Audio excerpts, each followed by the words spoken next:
look at the actual modeling industry and the things that other models have said about the modeling industry, Tyra seemed to make this cushiony for the girls. It was already an easier gig for them. If girls kind of get trapped in a cycle of debt to their agency, or they get, pushed into prostitution, which happens, it can be really rough. When you're young, trying to make a name for yourself, trying to open the doors for promotion and things like that, you are far more willing to do far more things that someone who has been there for decades would never even entertain.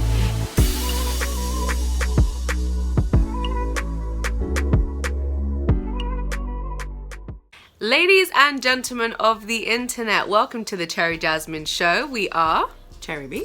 And I'm Xavia Jazmine. We are sister-in-laws and friends. We talk about everything under the sun. And today we'd like to open up that discussion to you. So, what are we talking about today, Cherry B?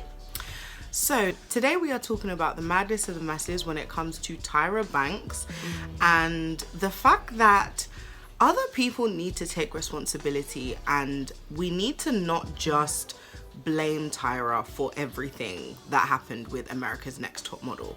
So for those who do not know, there has recently, in fact, let me back up a little bit. There has, for the last maybe 5 or 6 years, been a kind of trend on the internet where people have looked back on America's Next Top Model shows and basically said that the girls were, I don't want to say abused, but they weren't treated properly. They were, treated disrespectfully. They were dealt with rudely, and essentially just saying that America's Next Top Model was not the flex that everybody thought it was. Really, it was just, kind of not a great situation for the young girls to be in. And then recently, and I'm not sure how recently, but I think it was maybe a few days at least, there's been a documentary that has been released where Tyra is talking about America's Next Top Model, and they got the 3 judges that were judging with her to basically explain that essentially everything was Tyra's fault. That's what they kind of said. How convenient. How convenient. Now, full disclaimer, we have not watched the documentary yet. So if it is a situation where we end up watching it and then we find out it's different to what we thought, then we will come back and maybe do another video.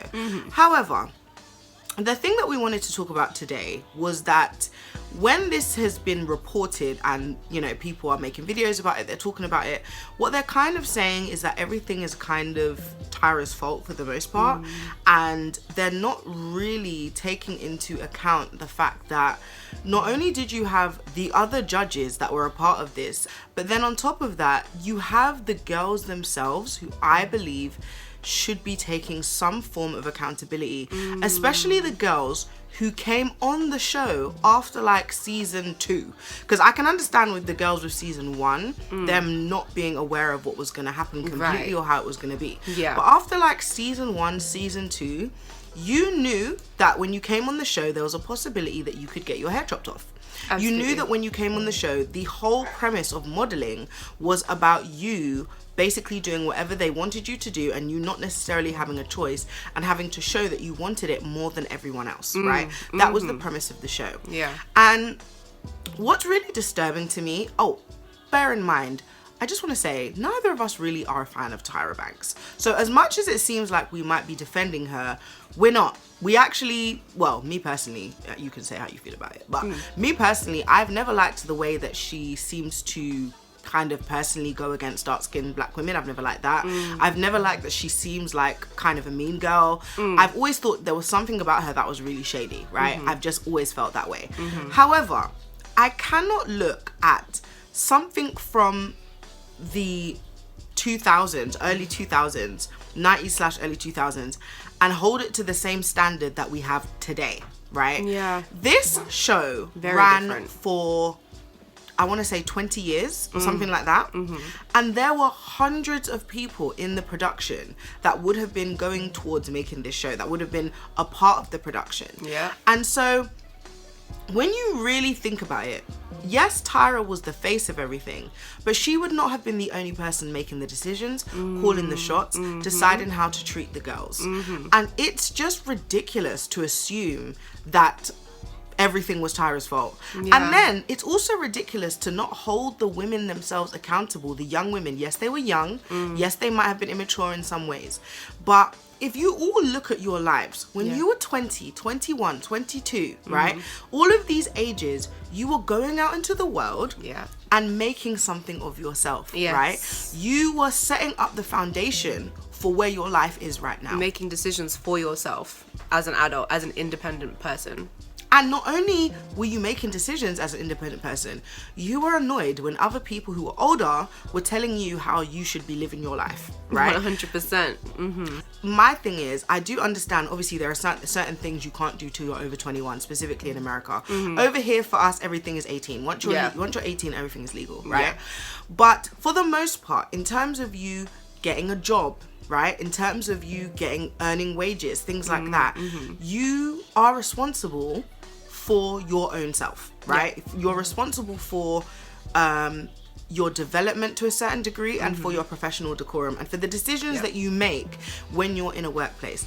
I'm pretty sure that every single person watching, right, whether you're young or older, has been in a situation where they have had a boss who has not treated them the way that they want to be treated, right? Yeah. Unless you're like a teenager and you've never had a job, you've probably been in a situation where your boss has basically in some way, shape or form taken advantage of you. Yeah. And I say this because this is kind of how the world works in corporate, in any industry. The older people kind of prey on the younger people, and the younger people have to learn how to deal with it. Now, is it right? No, it's not right. But is it a part of life and a part of growing up and a part of learning what you need to learn as an adult in order to know how to respect yourself and treat and, you know, not to let people take advantage of you? Yes. Now, I'm not going to sit here and say that Tyra couldn't have made things easier for these girls to some degree, or she couldn't have treated them right. But when you look at the actual modeling industry and the things that other models have said about the modeling industry, Tyra seemed to make this cushiony for the girls. It was already an easier gig for them than if they went straight into the industry as is. So much easier. Agencies don't have their models' best interests at heart, because if they did, they probably wouldn't make as much money. The apartment that I lived in was like the biggest rip-off ever. You had a 2-bedroom, 2 bathrooms with 7 people there. Every girl was paying $1,200, and that's 7 people. So 1,200 times 7, that's a pretty good chunk of change. I mean, we could afford another bedroom in there. Come on now. There's nothing really comfortable about the job. Multiple people are touching your face and your body all day long. I remember the Fendi show that I walked in. The hair look for that season, I believe, was some sort of braid, almost like a cornrow. Like, tears were streaming down my face because for like 2 hours he was trying to braid my hair. And then my agent was like, oh yeah, you shouldn't have cried. When a photographer comes up to you and moves you around like you're a mannequin, picks up your arm and positions it, moves your chin, I find that incredibly insulting, especially if you're nude. What you look like. I was just naturally always sexy, if that makes sense. So I think I would be put into these shoots that were sexier. One of my older friends took me to the set, and the photographer tried to put me in these like little tiny bathing suits and was like, it's okay if things fall out. And I'm like, no, I'm 13. This is not okay. If girls kind of get trapped in a cycle of debt to their agency, or they get, you know, pushed into prostitution, which happens, it can be really rough, you know? There's a lot of like young girls that end up that way. They were thrown into the deep end without knowing how to swim and without any safety gadget. But that is real life. That is modeling. That is modeling. The designers are vicious. The editorials even worse. The conditions, what conditions? There are no conditions. You make conditions for yourself. Everything Tyra did, Tyra even cushioned it for you. It was worse. Out here in those streets, 1,000,000,000%. Adrian is my beautiful son. I won't let him model. No. Unless he wants it, yes. Other than that, I won't even suggest it. How about that? It's a world that is a dog-eat-dog. And people are telling you every day, you're too fat, you're too this, your nose is too flat, your lips are too big, no, we don't like the gap, no, your boobs are too big, no, your boobs are too small, no, you're too short, no, you're too tall, no, you're too this. Every single day. You cannot come up there making demands. Oh, I'm hungry, I'm tired, I'm sick, I'm this. Nobody wants to hear it. You know why? Because they're also hungry, because they're also tired. On top of which, they put all of their money, self-funded by the way, into this collection. You're coming in and you're like, well, I don't like this dress. Oh, can I swap? Okay, they'll just chuck you out. And it's so funny because so many girls have come out and basically said that when they went into the music industry, when they went into the modeling industry, they didn't even consider America's Next Top Model as real modeling. Right. So they already knew that it was a lesser situation than what they'd be going into if they actually made it. So all I'm saying is, when it really comes down to it, you can't blame Tyra for something that ran for 20 years, that there were several adults involved in, and nobody thought it was wrong. What we need to understand is that it was a different time. Right. Things were allowed to happen then and not seen as wrong or toxic then that were happening now. And let's not get it twisted. The modeling industry is still this way to this day. Absolutely.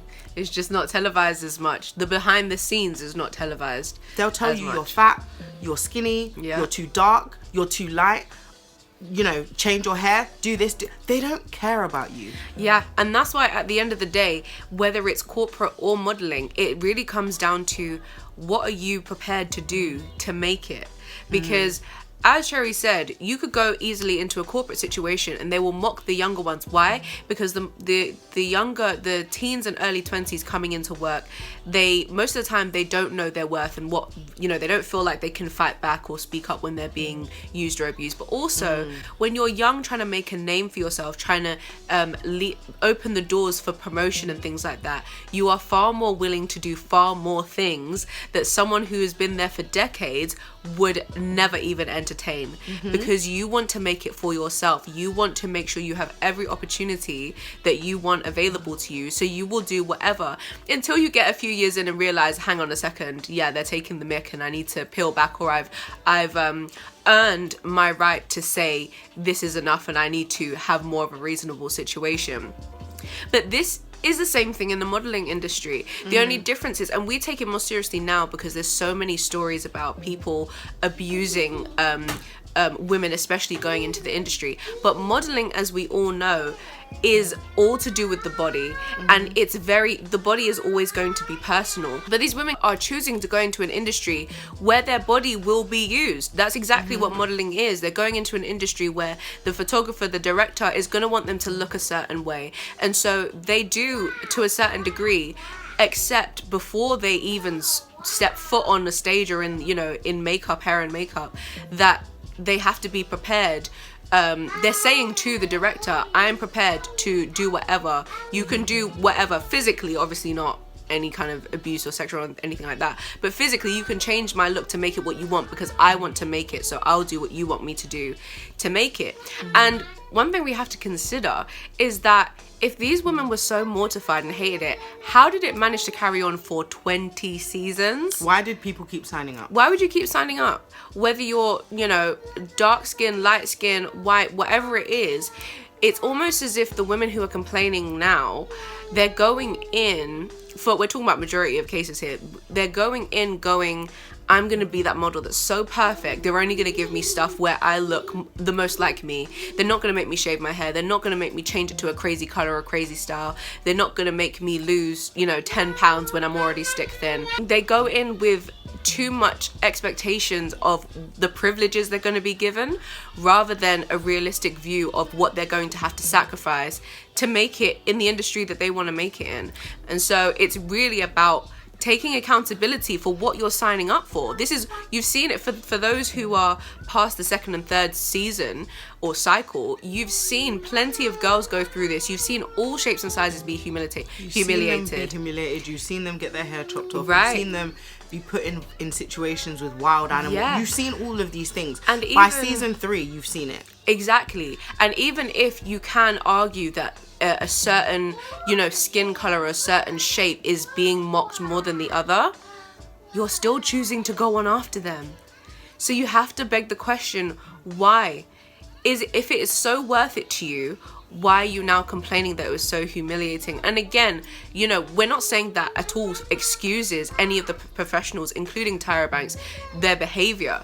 You know, again, we don't agree with them as people. We're not saying that they're lovely people and they're faultless in this, but we're just saying, if you knew this about them already and you've seen what they've done to others, there must have been a part of you that was ready and willing to risk it anyway.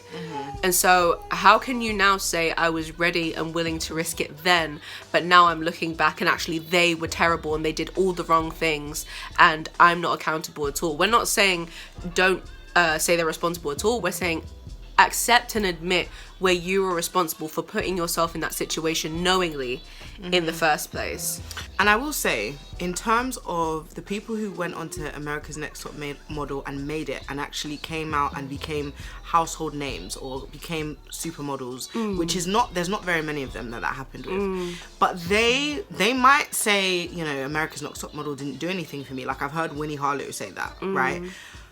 But they went about things a different avenue, right? And essentially got to where they wanted to go, and they're not sitting here complaining and blaming Tyra Banks for every problem in their life. And what it feels like is the women who didn't get selected have a problem because they didn't get the result that they thought they wanted. And there's a girl called Jessica Gobasi that I watch. I love her content, right? She's a photographer. She's really funny, really witty, and basically she has built a large majority of her platform on critiquing the America's Next Top Model brand, specifically because she's a photographer and she's saying how unnecessary some of their critiques were, right? And essentially, when you hear the girls, because she's actually interviewed certain girls from America's Next Top Model, and when you hear some of the girls, you're like, okay, I can understand why you were confused. But there are certain girls that you're like, but aren't you like in season 7 or 8 or 9? And not just that, there's one girl, I think her name's Lisa. She did this twice. She did the America's Next Top Model and then she came back as an all-star. And I think she won one of them. I think she won the all-star, right? And so basically she figured out the games they were playing and was able to figure out how it would work for her. And so don't get me wrong, I'm not sitting here saying that, again, you know, we should be encouraging women to be abused or anything like that. But if you keep putting yourself forward for the abuse, apparent abuse, right, alleged abuse, if you keep putting yourself forward, you can't say that your life was so terribly affected by something you did not only once but twice, right? And so I just feel like we need to learn to take responsibility and accountability for our own actions. So we have said a lot, ladies and gentlemen of the internet, and there is a lot to say. Please do let us know in the comments, what did you think of the situation? What did you think of the documentary? What did you think of what we thought? Let us know in the comments. We love reading your comments and responding to you. It's great extra you know, discourse that we have outside of the video, so please do. And don't forget to like and subscribe, guys. We want you to follow all of our conversations under the sun and join us in those conversations. So yes, like and subscribe, and we'll see you in the next one. Bye.